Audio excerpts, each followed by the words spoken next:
رب اشرح لي صدري ويسر لي أمري واحلل عقدة من لساني يفقه قولي واجعل لي وزيرا من أهلي اللهم فقهنا في الدين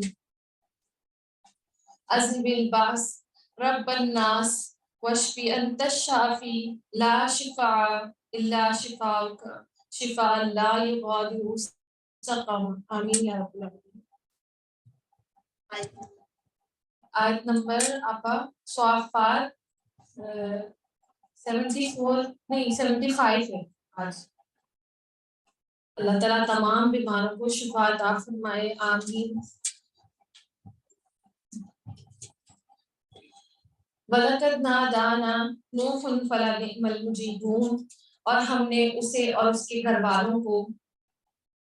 اور ہم نے نوح علیہ السلام نے پکارا تو ہم کیسے اچھی دعا قبول کرنے والے ہیں. اور ہم نے اسے اور اس کے گھر والوں کو اس زبردست مصیبت سے بچا لیا اور اس کی اولاد کو ہم نے باقی رہنے والا بنا دیا. اور ہم نے اس کا ذکر خیر پچھلوں میں باقی رکھا یعنی اللہ تعالیٰ نے نوح علیہ السلام کا ذکر ہی قرآن کی وجہ سے بھی ہمارے لیے باقی رکھا.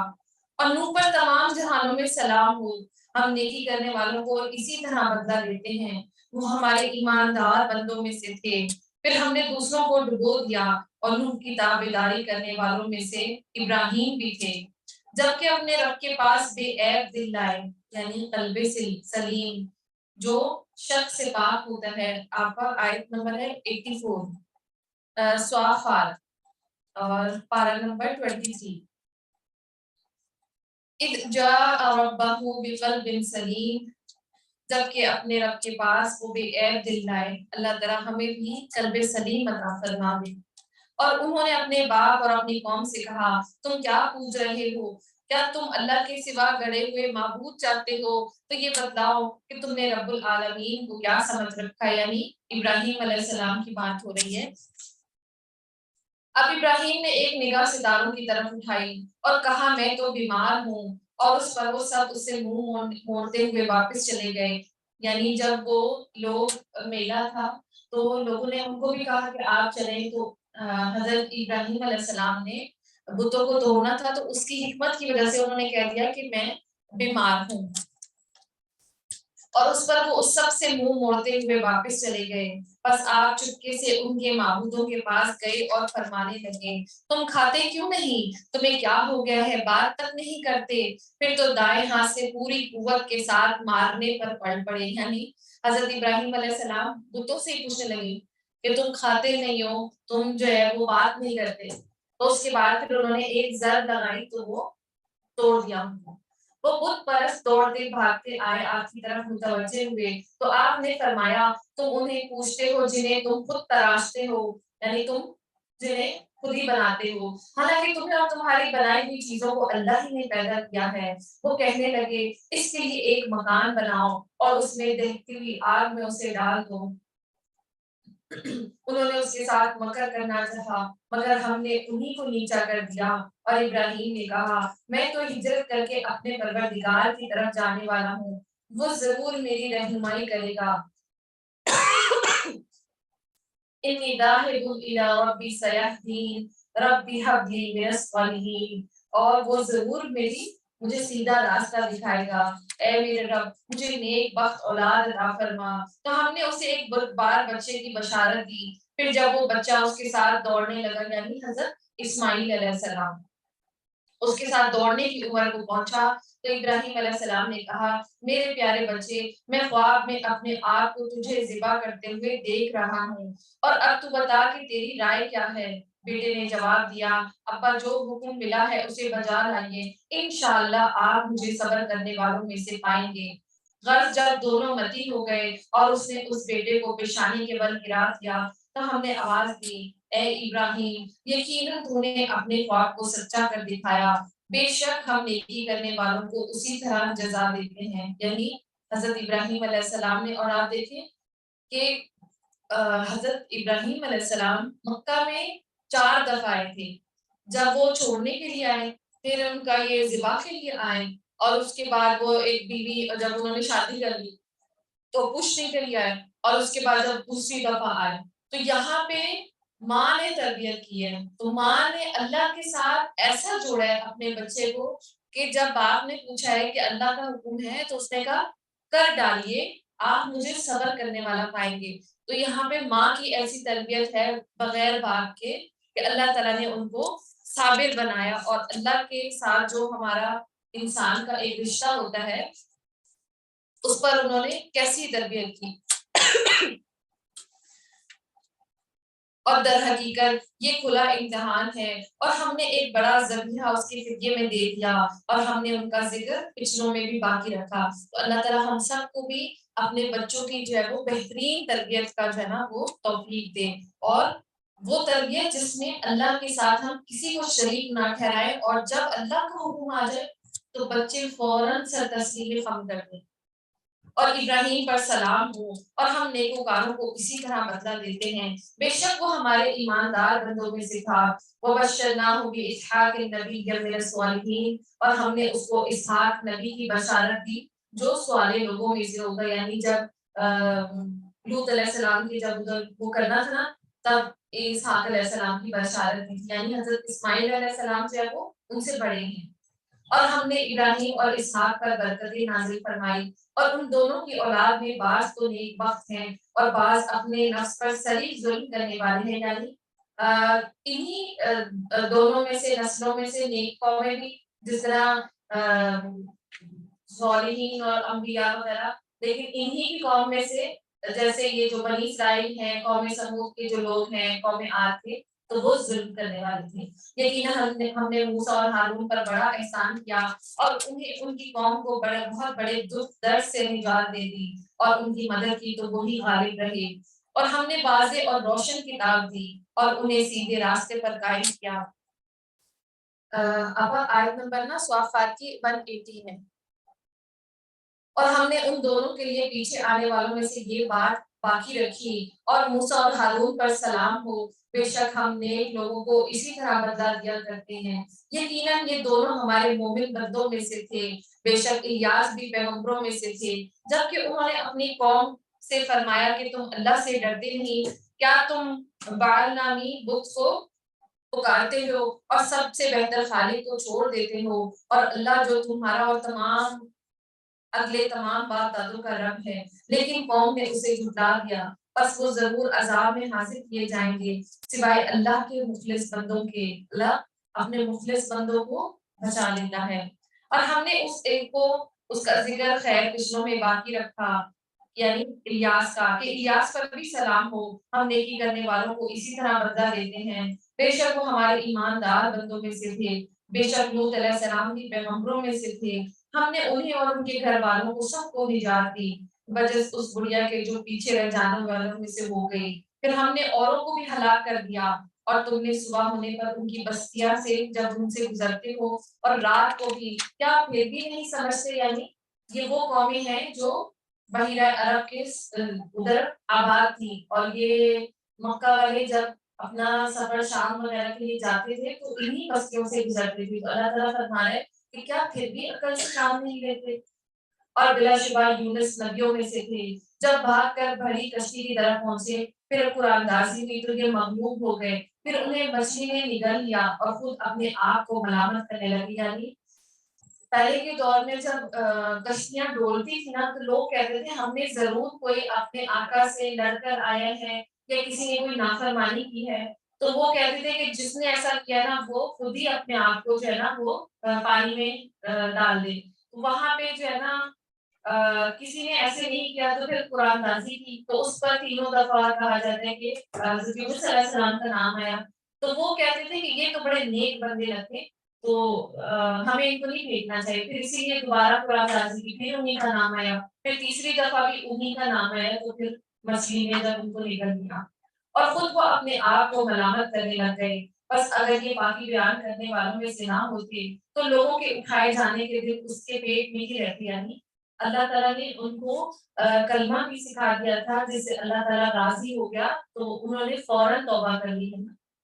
لا الہ الا انت انی سبحانک نہیں الا انت سبحانک انی کنت من الظالمین۔ اور آپ دیکھیں کہ انسان جو ہے وہ اس میں کیا ہے کہ بے شک میں نے ہی اپنی جان پر ظلم کیا ہے، اللہ پاک ہے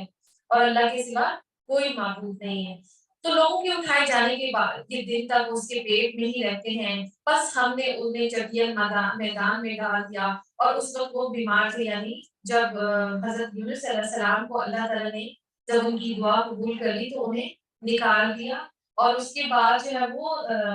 ایسے میدان پہ آ گئے جہاں پہ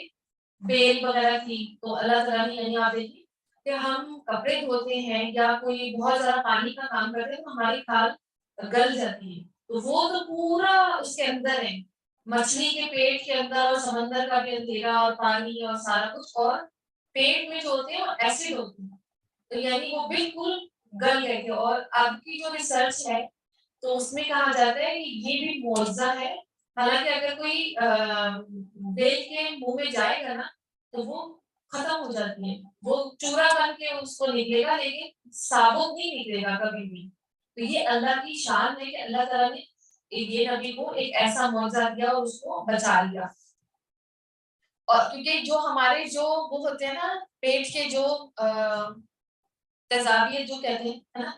ایسڈ، تو وہ ہڈیوں تک کو گلا دیتے ہیں، تو آپ دیکھیں کہ انسان کی کھال تو سافٹ ہے، پھر اس کی جو ہڈیاں ہیں وہ بھی اتنی کوئی وہ نہیں ہوتی کہ بالکل لوہا ہو، تو وہ گل جاتی ہیں، جیسے ہم گائے اور بکری کے جو پائے وغیرہ بناتے ہیں تو وہ سافٹ ہو جاتی ہیں۔ تو اللہ تعالیٰ جو ہے وہ اس کی یہ شان ہے کہ اللہ تعالیٰ نے ان کو جو ہے نا بچا لیا، لیکن ان کی پکڑ ضرور کی، یہاں پہ نبیوں کی بھی پکڑ ہو رہی ہے، یعنی چھوٹی سی غلطی ہے لیکن جو کیوں ان کا رتبہ بہت بڑا ہے تو ان کی چھوٹی سی بھی غلطی جو ہے وہ اس کی اللہ نے پکڑ کی۔ اللہ تعالیٰ ہم سب کو بھی بچائے، اور اس پر سایہ کرنے والا ایک بیلدار درخت ہم نے اگا دیا، یعنی کہا جاتا ہے کہ یہ کدو کی بیل تھی اور اس سے انہوں نے خوب طاقت بھی حاصل کی اور اپنا جو ہے نا وہ پردے کا بھی کام کیا، اور ہم نے اسے ہم نے 1 لاکھ اور اس سے زیادہ آدمیوں کی طرف بھیجا، بس وہ ایمان لائے اور ہم نے انہیں ایک زمانے تک عیش و عشرت دی۔ ان سے دریافت کیجیے کہ آپ کے رب کی تو بیٹیاں ہیں اور ان کے بیٹے ہیں، یا اس وقت موجود تھے جب ہم نے فرشتوں کو مؤنث پیدا کیا، یعنی یہ مکہ والے بھی جو ہے نا وہ یہ فرشتوں کو کہتے تھے کہ یہ اللہ کی نعوذ باللہ بیٹیاں ہیں، اور جو ہے وہ جنوں کے ساتھ جو ہے اللہ نے رشتہ ازدواج قائم کیا نعوذ باللہ، تو اس کی وجہ سے جو ہے یہ فرشتے جو ہے وہ پیدا ہو گئے۔ تو اللہ تعالیٰ فرما رہا ہے کہ یہ اپنے لیے تو بیٹے پسند کرتے ہیں، تو اللہ کے لیے جو ہے وہ مؤنث پسند کرتے ہیں، یعنی بیٹیاں پسند کرتے ہیں۔ کیا یہ اس وقت موجود تھے جب ہم نے فرشتوں کو مؤنث پیدا کیا، حالانکہ جو فرشتے ہیں وہ مذکر ہیں، ٹھیک ہے، آگاہ رہو، یہ لوگ صرف اپنی افطرا پردازی سے کہہ رہے ہیں کہ اللہ کی اولاد ہے، یقیناً یہ محض جھوٹے ہیں، کیا اللہ نے اپنے لیے بیٹیوں کو بیٹوں پر ترجیح دی ہے، تمہیں کیا ہو گیا ہے، کیسے حکم لگاتے پھرتے ہو، کیا تم نے اللہ کے اور جنات کے درمیان بھی قرابت داری ٹھہرا دی، یعنی کہ وہ اس طرح اللہ معاف کرے، یعنی کہ اللہ تعالیٰ نے نعوذ باللہ جنوں کے ساتھ جو ہے وہ رشتہ قائم کیا، حالانکہ وہ جنات کو معلوم ہے کہ اس عقیدے کے لوگ عذاب کے سامنے پیش کیے جائیں گے، اور جو کچھ یہ بیان کر رہے ہیں اس سے اللہ بالکل پاک ہے۔ سبحان اللہ عما یصفون الا عباد اللہ المخلصین، اور سوائے اللہ کے مخلص بندوں کے یقین مانو کہ تم سب اور تمہارے معبود کسی ایک کو بھی بہکا نہیں سکتے بجز اس کے جو جہنمی ہیں۔ فرشتوں کو قول ہے کہ ہم میں سے تو ہر ایک کی جگہ مقرر ہے، اور ہم تو یقیناً بندگی الہی میں سب بستہ کھڑے ہیں اور اس کی تسبیح بیان کرتے ہیں۔ کفار تو کہا کرتے تھے کہ اگر آپ ہمارے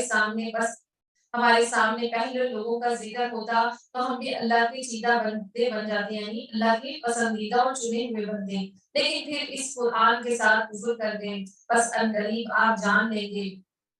اور البتہ ہمارا وعدہ پہلے ہی اپنے رسولوں کے ساتھ اس کے لیے صادق ہو چکا ہے کہ یقیناً وہی مدد کیے جائیں گے، یعنی اللہ تعالیٰ کافروں کی مدد نہیں کرے گا بلکہ اللہ اپنے رسولوں کی مدد کرے گا جن کو یہ جھٹلاتے ہیں، اور ہمارا ہی لشکر غالب اور برتر رہے گا۔ اب آپ کچھ دنوں تک ان سے منہ پھیر لیجیے اور انہیں دیکھتے رہیے، یہ بھی آگے چل کر دیکھ لیں گے۔ یعنی نبی صلی اللہ علیہ وسلم کو کہا جا رہا ہے کہ آپ جو ہے وہ انتظار فرمائیے اور انہیں دیکھتے رہیں، کیا یہ ہمارے عذاب کی جلدی مچا رہے ہیں۔ اور سنو، جب ہمارا عذاب ان کے درمیان میں اتر آئے گا، اس وقت ان کی جن کو متنبع کر دیا گیا ہے، بڑی بری صبح ہوگی۔ یعنی جب اللہ عذاب بھیجے گا تو اس وقت ان کی صبح بہت بری ہوگی۔ آپ کچھ وقت ان کا خیال چھوڑ دیجیے اور دیکھتے رہیے، یہ بھی ابھی دیکھ لیں گے۔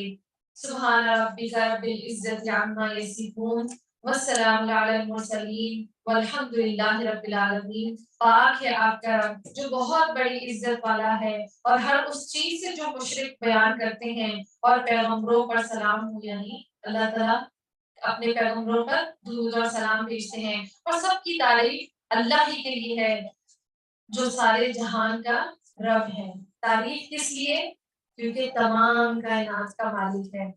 اور رب کہتے ہیں پیدا کرنے والا، اور مدبر یعنی پلاننگ کرنے والا، اور مالک یعنی جس کی ملکیت میں ساری چیزیں ہوں۔ سورہ صاد، بسم اللہ الرحمن الرحیم۔ صاد والقرآن ذی الذکر بل الذین کفروا فی عزة وشقاق کم اہلکنا من قبلہم من قرن فنادوا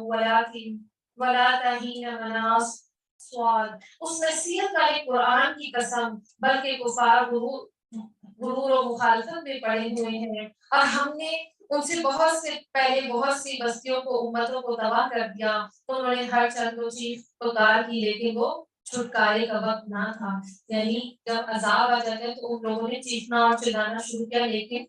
ان کو کوئی فائدہ نہیں تھا۔ اور کافروں کو اس بات پر تعجب ہوا کہ انہی میں سے ایک انہیں ڈرانے والا آ گیا ہے، اور کہنے لگے یہ تو جادوگر ہے اور جھوٹا ہے، کیا اس نے اتنے سارے معبودوں کا ایک ہی معبود کر دیا ہے؟ واقعی یہ بہت عجیب بات ہے۔ حالانکہ دیکھیں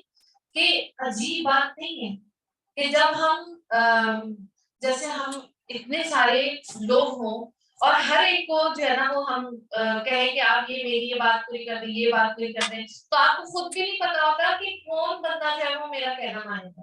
اور یہاں پہ ہمیں پتہ ہے کہ ہمارا ایک ہی رب ہے، اور ہمیں پتہ ہے کہ وہی ہمارا ضرور کہنا مانے گا، کیونکہ جو معبود ہے تو ان کی بھی الگ الگ کوالٹیز ہیں۔ کوئی جو ہے وہ کس طرح کا ہے، کوئی کس طرح کا ہے، جیسے وہ مکہ والے کوئی لات اور منات، اور کوئی عورت کو دیوتا مانتے تھے، کوئی مرد کو مانتے تھے۔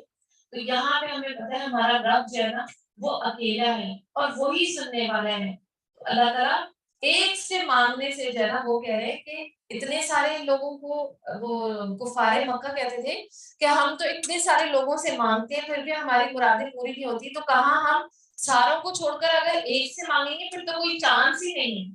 تو حالانکہ یہ بہت ہی عجیب بات ہے۔ اور ان کے سردار یہ کہتے ہوئے چلے کہ چلو جی اور اپنے معبودوں پر جمے رہو، یقیناً اس بات میں کوئی غرض نہیں۔ اور آپ دیکھیں کہ جہاں ہم کسی ایک بندے سے کوئی فرمائش کرتے ہیں نا، تو ہمیں پتا ہوگا کہ اس کو یہ بات پتہ ہے اور اس نے یہ پوری کرنی ہے تو یہ پوری کرے گا، نہیں پوری کرنی ہوگی تو ہمیں پتا ہوگا کہ اس نے یہ کام نہیں کیا۔ لیکن اب اتنے سارے معبود ہیں، سب سے ہم نے کہہ دیا ہے اور کسی ایک نے نہیں سنا، تو اب ہم تو یہی سمجھیں گے کہ نا ساروں نے سے نہیں سنا۔ تو یہ اللہ تعالیٰ آپ کو غور و فکر کرنے کا جو ہے نا وہ موقع دیتا ہے کہ چیک کرو۔ اور ان کے سردار یہ کہتے ہوئے چلے کہ چلو جی ہم اپنے معبودوں پر جمے رہو، یقیناً اس بات میں کوئی غرض ہے، ہم نے تو یہ بات پچھلے دین میں بھی نہیں سنی، کچھ تو یہ صرف من گھڑت ہے، اور کیا ہم سب میں اسی پر کلام نازل کیا گیا ہے؟ یعنی وہ انسانوں میں، اور اس طرح وہ ہوتی تھی کہ انسان میں کیوں جو ہے نا وہ وحی آئی ہے۔ دراصل یہ لوگ میری وحی کی طرف سے شک میں ہیں، بلکہ صحیح یہ ہے کہ انہوں نے اب تک میرا عذاب ہی نہیں چکھا، یا ان کے پاس میرے زبردست فیاض رب کی رحمت کے خزانے ہیں۔ یعنی وہ لوگ اس لیے بھی بڑے بنتے ہیں کہ اللہ نے ان کو خزانے دیے ہوئے ہیں، یا کیا آسمان اور زمین ان کے درمیان کی ہر چیز کی بادشاہت انہی کی ہے، پر پھر یہ رسیاں تان کر چڑھ جائے۔ یہ بھی لشکروں میں سے شکست پایا ہوا چھوٹا سا لشکر ہے، یعنی جس طرح اللہ تعالیٰ نے پہلے قوموں کو تباہ کر دیا، تو اب یہ بھی کوئی اتنا بڑا لشکر نہیں ہے، بلکہ جسم اور قوت اور مال کے اعتبار سے پہلے کی قوموں سے یہ حقیر لشکر ہے۔ تو اللہ تعالیٰ فرما رہے ہیں کہ اگر یہ اپنے آپ کو لگتا ہے ان کو کہ یہ ٹھیک ہے، تو پھر آسمان پر یہ رسیاں چڑھا لیں۔ اور ان سے پہلے بھی قوم نوح اور عاد اور میخوں والے فرعون نے جھٹلایا تھا، اور سمودیوں نے اور قوم لوط نے اور ایکا کے رہنے والوں نے بھی یہی لشکر تھے، ان میں سے ایک بھی ایسا نہ تھا جس نے رسول کی تکذیب نہ کی ہو، بس میری سزا ان پر ثابت ہو گئی، انہیں صرف ایک چیخ کا انتظار ہے جس میں کوئی توقف نہیں ہے۔ اور انہوں نے کہا، اے ہمارے رب، ہماری سرنوشت تو ہمیں روز حساب سے پہلے ہی دے دے، آپ ان کی باتوں پر صبر کر دیں۔ یعنی جو لوگ نافرمانی کرتے تھے وہ چاہتے ہیں ہمیں سب کچھ ادھر ہی مل جائے، تو اللہ تعالیٰ فرما رہا ہے کہ اپنے نبیوں کو کہ آپ صبر کریں، جیسے وہ عذاب بھی مانگتے تھے کہ ہمیں عذاب مل جائے، جو ملنا ہے دنیا میں مل جائے، تو اللہ کے نبی کو کہا جا رہا ہے کہ آپ ان کی باتوں پر صبر کریں، ہمارے بندے داؤد کو یاد کریں جو بڑی قوت والے تھے۔ اور اللہ تعالیٰ حضرت محمد صلی اللہ علیہ وسلم کو یہ تمام انبیاء کا ذکر اس لیے کر رہے کہ نبی صلی اللہ علیہ وسلم بھی ہمت اور حوصلے سے کام لیں کہ اللہ نے جیسے اپنے رسولوں کو پہلے بچایا اور نافرمانوں کو غرق کر دیا، تو یہاں بھی اللہ نبی صلی اللہ علیہ وسلم کا ساتھ دیں گے، اور یہ جو گمراہ ہیں اور کفر کر رہے ہیں اللہ ان کو ختم کر دے گا۔ اور داؤد علیہ السلام یقیناً وہ بہت رجوع کرنے والے تھے، ہم نے پہاڑوں کو اس کے تابع کر رکھا تھا، اور اس کے ساتھ شام کو اور صبح کو وہ تسبیح خوانی کرتے ہیں۔ اور اسی طرح حدیث میں آتا ہے کہ اللہ کو سب سے زیادہ محبوب نماز اور داؤد علیہ السلام کی نماز ہے، اور سب سے زیادہ محبوب روزے ہیں اور داؤد علیہ السلام کے روزے ہیں۔ وہ نصف رات سوتے، پھر اٹھ کر رات کا تہائی حصہ قیام کرتے، اور پھر اس کے چھٹے حصے میں سو جاتے، ایک دن روزہ رکھتے اور ایک دن ناغا کرتے، اور جنگ میں فرار نہیں ہوتے تھے۔ یہ صحیح بخاری کی حدیث ہے۔ اور اسی طرح رات کا تیسرا جو پہر ہے نا، یعنی اگر رات 12 گھنٹے کی ہے تو آپ سمجھے جو آخری کے جو 4 گھنٹے جب صبح ہونے والی ہوتی ہے، تو وہ جو گھنٹے ہیں اس میں اللہ کو پکارا جائے۔ اور ہم یہ ان کیس اگر ہم رات کو نیند آ جاتی ہے تو جو ہم سحری میں اٹھتے ہیں اسے 1 گھنٹہ پہلے اٹھ کر تو ہم عبادت کر سکتے ہیں۔ اور پرندے جمع ہو کر سب کے سب اس کے زیر فرما رہتے، اور ہم نے اس کی سلطنت کو مضبوط کر دیا، اسے حکمت دی تھی اور بات کا فیصلہ کرنا، اور کیا تجھے یعنی یہ جو قاضی وغیرہ ہوتے ہیں نا، جیسے وہ بات سن کے فیصلہ کرتے ہیں، تو یہ بھی اللہ تعالیٰ، کیونکہ دیکھیں آپ کے کتنے مشکل مشکل مسائل ہوتے ہیں، تو نبی صلی اللہ علیہ وسلم کے دور میں ایک صحابی کو دی گئی تھی قوت فیصلہ، وہ کون تھے؟ وہ حضرت علی تھے۔ اللہ تعالیٰ نے ان کو جو ہے نا وہ بہت زیادہ حکمت عطا فرمائی تھی، یعنی وہ جھگڑوں کے درمیان جو ہے وہ فیصلہ کرتے تھے۔ اب یہاں پہ وہی بات ہے کہ اور کہا جاتا ہے کہ حضرت داؤد علیہ السلام کے لیے اللہ تعالیٰ نے 2 فرشتے بھیجے، یا اللہ جانے انسان تھے، تو وہ ان کی آزمائش کے لیے آئے، اور ان کے گھر میں جب وہ نماز وغیرہ کر رہے تھے تو وہ کود گئے، دیوار سے کود کر آ گئے، تو وہ کیا کہتے ہیں؟ اور فرمایا، کیا تجھے جھگڑا کرنے والوں کی کوئی خبر ملی ہے؟ جبکہ وہ دیوار پھاند کر محراب میں آ گئے، جب یہ داؤد علیہ السلام کے پاس پہنچے بس یہ ان سے ڈر گئے، انہیں نے کہا، خوف نہ کیجیے، ہم 2 فریق مقدمے میں ہیں، اور ہم میں سے ایک نے دوسرے پر زیادتی کی ہے، بس آپ ہمارے درمیان حق کے ساتھ فیصلہ کر دیجیے، اور ناانصافی نہ کیجیے، اور ہمیں سیدھی راہ بتا دیجیے۔ تو اب انہوں نے وہ ان سے مدد چاہی کہ ہم میں یہ جھگڑا ہو گیا، تو آپ ہمیں فیصلہ کر دیں۔ انہوں نے کیا کہا؟ ایک نے کہا کہ یہ میرا بھائی ہے، یعنی بھائی جو ہے وہ نسبتاً بھی کہہ سکتے ہیں اور ویسے بھی کہہ سکتے ہیں کہ سچا حقیقی بھائی ہے یا نسبت سے بھائی ہے،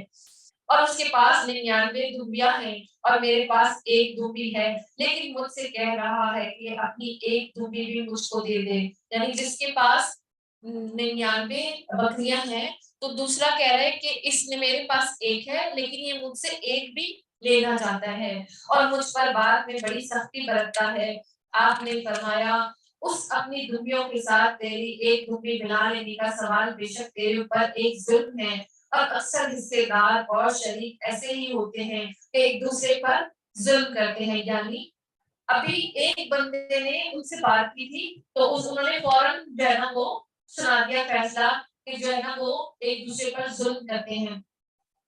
تو ان کے جو ایمان لائے اور جنہوں نے نیک عمل کیے، اور ایسے لوگ بہت ہی کم ہیں۔ اور داؤد علیہ السلام سمجھ گئے کہ ہم نے انہیں آزمایا ہے، پھر تو اپنے رب سے استغفار کرنے لگے اور عاجزی کرتے ہوئے گر پڑے۔ تو اب ہمیں یہاں سے کیا حکمت پتہ چلتی ہے؟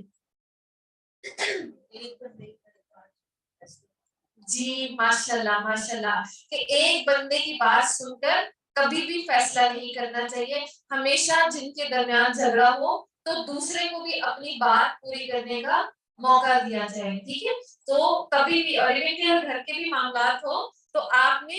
دونوں بندوں کی بات سنی ہے، اور اگر کسی کو اپنی جان کا خوف ہو تو آپ ہر بندے سے الگ الگ بھی پوچھ سکتے ہیں، اور معاملے کی مزید تحقیق کرنے کے لیے اور دوسرے جو گواہ ہیں ان سے بھی مدد دے سکتے ہیں، ٹھیک ہے؟ تو یہ جو ہے نا یہ حکمتیں،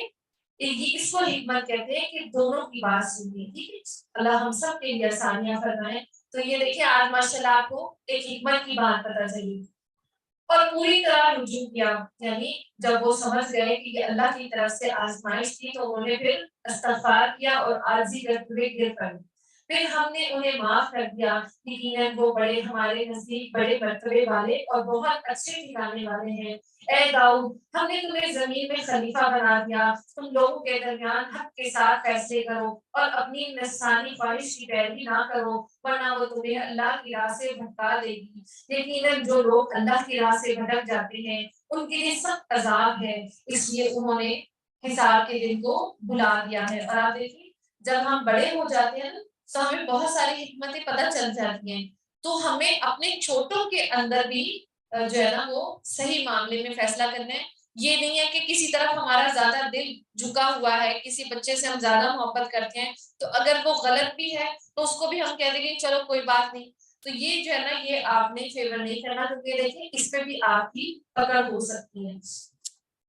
اور ہم نے آسمان اور زمین اور ان کے درمیان کی چیزوں کو ناحق پیدا نہیں کیا، یہ گمان تو کافروں کا ہے، سو کافروں کے لیے خرابی ہے اور آگ کی۔ کیا ہم ان لوگوں کو جو ایمان لائے اور نیک عمل کیے ان کے برابر کر دیں جو ہمیشہ زمین میں فساد مچاتے رہے، یا پرہیزگاروں کو بدکاروں جیسا کر دیں؟ یہ بابرکت کتاب جسے ہم نے آپ کی طرف نازل اس لیے فرمایا ہے کہ لوگ اس کی آیتوں پر غور کریں اور عقل مند اس سے نصیحت حاصل کریں، یعنی جو قرآن ہے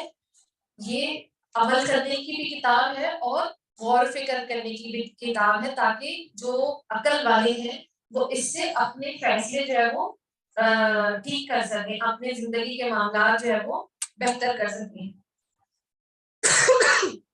اور ہم نے داؤد علیہ السلام کو سلیمان عطا فرمائے جو بڑا اچھا بندہ تھا اور بے حد رجوع کرنے والا تھا۔ جب ان کے سامنے پچھلے پہر اصیل تیز وہ گھوڑے پیش کیے گئے تو کہنے لگے میں نے اپنے پروردگار کی یاد میں ان گھوڑوں کی محبت کو ترجیح دی، یعنی جو گھوڑے تھے تو ان کو زیادہ ٹائم دے دیا، یہاں تک کہ آفتاب چھپ گیا اور ان گھوڑوں کو دوبارہ میرے سامنے لاؤ، پھر تو پنڈلیوں اور گردنوں پر ہاتھ پھیرنا شروع کر دیا۔ یعنی آپ دیکھیں کہ اللہ تعالیٰ نے جو گھوڑے ہیں نا ان کی حدیثوں میں بھی بہت زیادہ وہ آتی ہے، اور ہمیں بھی جو گھوڑے جو ہے وہ جنگ میں بھی شریک ہوتے تھے اور گھوڑوں کے لیے مال غنیمت میں ایک حصہ بھی رکھا گیا تھا، اور گھوڑوں کی جیسے وہ کہا جاتا ہے کہ ان کا کھانا پینا، ان کا پیشاب، ان کی نیند وغیرہ بھی ترازو میں تولی جائے گی، یعنی اتنی ان کی شان ہے۔ اور اسی طرح رسول صلی اللہ علیہ وسلم نے فرمایا گھوڑوں کی پیشانی میں قیامت کے دن تک خیر و برکت رکھ دی گئی ہے اور اس کے مالکان کی اس پر مدد کی گئی، اس لیے ان کی پیشانی پر ہاتھ پھیرا کرو اور ان کے لیے برکت کی دعا کیا کرو، اور ان کی گردنوں میں رسیاں باندھ دو مگر تاب کسی نہ ہو، باریک سی ہو جو اسے چبھے نہ۔ اور گھوڑا بھی دعا کرتا ہے، آپ صلی اللہ علیہ وسلم نے فرمایا یعنی جو گھوڑا ہوتا ہے وہ اپنے مالک کے لیے بھی دعا کرتا ہے۔ آپ صلی اللہ علیہ وسلم نے فرمایا کہ عربی گھوڑے کو رات کے آخری حصے میں 2 دفعہ دعا کی اجازت دی جاتی ہے، وہ دعا کرتا ہے اے اللہ تو نے مجھے بنی آدم میں سے جس شخص کے بھی حوالے کر دیا اور مجھے اس کی ملکیت میں دے دیا، یعنی جو مالک ہے تو اس کے لیے 2 دفعہ گھوڑے کو دعا کرنے کا وہ دیا جاتا ہے۔ ہمیں بھی چاہیے کہ ہم گھوڑوں سے بھی محبت کریں اور اسی طرح ان کی پیشانی اور ان کی گردنوں پر ہاتھ پھیریں، اور کیا کہتے ہیں پہلے کے دور میں تو گھوڑے کو کھایا جاتا تھا، یعنی خوراک کے طور پر، لیکن اس کے بعد نبی صلی اللہ علیہ وسلم نے منع فرما دیا۔ اب یہاں پر یہ تو گھوڑے اس طرح ہے، لیکن اب ہمارے جو گھوڑے کیا ہیں، ہماری جو گاڑیاں وغیرہ ہیں وہ بھی گھوڑے کی مانند ہے نا، اب وہ ان پہ نشان لگے ہوتے ہیں، یعنی ان کے نمبر پلیٹس ہوتے ہیں، تو ہمیں بھی ان کو بھی اللہ کی راہ میں استعمال کرنا چاہیے۔ اور ہم نے سلیمان اور گھوڑوں سے محبت بھی کرنی چاہیے، ٹھیک ہے۔ اور ہم نے سلیمان علیہ السلام کی آزمائش کی اور ان کے تخت پر ایک جسم ڈال دیا، اور پھر اس نے رجوع کیا اور کہا کہ اے میرے رب مجھے بخش دے اور مجھے ایسا ملک عطا فرما جو میرے سوا کسی شخص کے لائق نہ ہو۔ آپ دیکھیں کہ وہ ہے نا، ہر بندے کو اللہ تعالیٰ آزمائے گا، تو جو نبیوں کی آزمائش ہوتی ہے وہ بھی ہوتی ہے، وہ بڑی سخت ہوتی ہے۔ تو حضرت سلیمان علیہ السلام نے ایک رات جیسے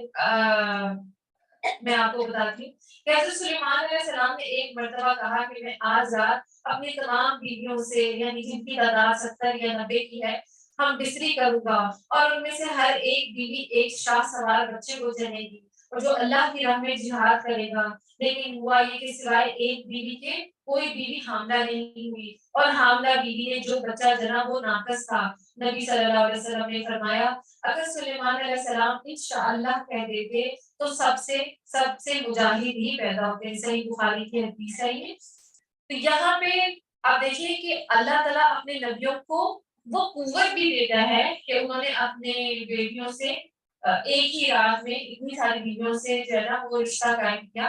اور اس کے بعد لیکن انہوں نے چاہا کہ میرا کوئی مجاہد پیدا ہو اور تخت کا نام لینے والا بھی پیدا ہو، لیکن اللہ ایسا نہیں چاہتا تھا۔ تو وہاں پہ جب وہ بچہ پیدا ہو گیا تو وہ یعنی کمپلیٹ نہیں تھا، یا اللہ بہتر جانتا ہے کہ اس تخت کے لائق نہیں تھا۔ جیسے آپ کو پتا نا کہ تخت کے لیے تو عقل بھی چاہیے اور جسمانی قوت بھی چاہیے، یعنی فیصلے کی قوت بھی چاہیے، علم اور حکمت بھی چاہیے۔ تو یہاں پہ وہ ٹھیک نہیں تھا، تو وہ یہی بات ہے کہ وہ جسم جو اس کا تخت پر ڈال دیا تھا، ٹھیک ہے، تو یعنی اس بچے کے لیے کہ وہ جسم جب تخت پر ڈالا گیا تو اس تخت کے وہ لائق ہی نہیں تھا۔ پھر حضرت سلیمان علیہ السلام کو احساس ہو گیا کہ میں نے غلطی کیا، تو انہوں نے پھر رجوع کر دیا۔ اور رب اغفر لی وہب لی ملکا، اور پھر انہوں نے دعا فرمائی کہ اللہ مجھے ایسی بادشاہت عطا کر جو میرے سوا کسی شخص کے لائق نہ ہو، اور تو بڑا ہی دینے والا ہے۔ بس ہم نے ہوا کو ان کے ماتحت کر دیا، اور وہ آپ کے حکم سے جہاں آپ چاہتے نرمی سے پہنچا دیا کرتی تھی۔ اور کہا جاتا ہے کہ قرآن کی جو بہت ساری دعائیں ہیں وہ ہمیں ماننی چاہیے، لیکن اس کے بارے میں ابھی میں تحقیق کر رہی ہوں کہ کچھ لوگ کہتے ہیں کہ یہ دعا نہیں مانگنی چاہیے کہ اس طرح ہمیں بادشاہت عطا کر، لیکن کوئی کسی حتمی نتیجے تک دلیل سے پہنچیں گے تو انشاءاللہ اس کے بارے میں بھی کہیں گے۔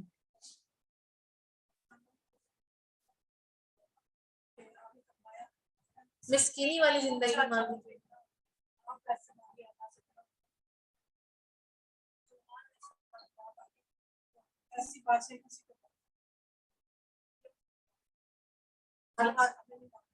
ہاں بالکل بالکل۔ تو اللہ تعالیٰ ہم سب کو بھی ہدایت دے۔ یہ ہماری ساتھی ہیں، تو انہوں نے کہا کہ حضرت محمد صلی اللہ علیہ وسلم کو لوگوں نے کہا نا کہ آپ جو ہے وہ ان سے بادشاہت مانگے اللہ تعالیٰ سے، تو انہوں نے اس کا مفہوم یہ ہے کہ اللہ کے نبی نے فرمایا کہ وہ جو بادشاہت ہے وہ حضرت سلیمان علیہ السلام کی لائق کی ہے، تو ہمیں نہیں مانگنی چاہیے۔ الحمدللہ اللہ تعالیٰ کے علم میں برکت عطا فرمائے۔ اور بس ہم نے ہوا کو ان کے ماتحت کر دیا، اور آپ کے حکم سے جہاں آپ چاہتے نرمی سے پہنچا دیا کرتی۔ اچھا یہ جو بات ہے نا کہ اللہ تعالیٰ نے جنوں کا علم دیا تھا، ان کی تابع کر دیا، پرندوں کی اور جانوروں کی بولیاں سمجھا دی تھی، پھر ہوا کو ماتحت کر دیا، اور ایسی وہ سلطنت عطا کی، اس جیسی سلطنت نہیں تھی۔ لیکن ایک بات یہ بھی سوچنے والی ہے کہ یہاں پہ اللہ تعالیٰ نے خاص چیزوں کو ان کے تابع کر دیا، لیکن آپ دیکھیں کہ جو عام جو انسان ہے، جو مومن ہے، اللہ کے وہ ہے نا قرآن میں بھی آتا ہے کہ ہم نے انسان کے لیے جو ہے وہ تمام چیزیں پیدا کر دی، تو یعنی اگر ہم اللہ کے بندے بن جائیں تو صرف جن ہی نہیں بلکہ چرند پرند وہ سب ہمیں جنا ہمارے تابع ہو سکتے ہیں۔ دیکھیے قربانی میں وہ سارے جانور ہمارے تابع ہوتے ہیں، ہم کیسے ان کے گردن پہ چھری پھیرتے ہیں۔ حالانکہ آپ دیکھیں کہ جب ایک انسان کو موت کا خوف ہوتا ہے تو کتنی بچاؤ کرتا ہے،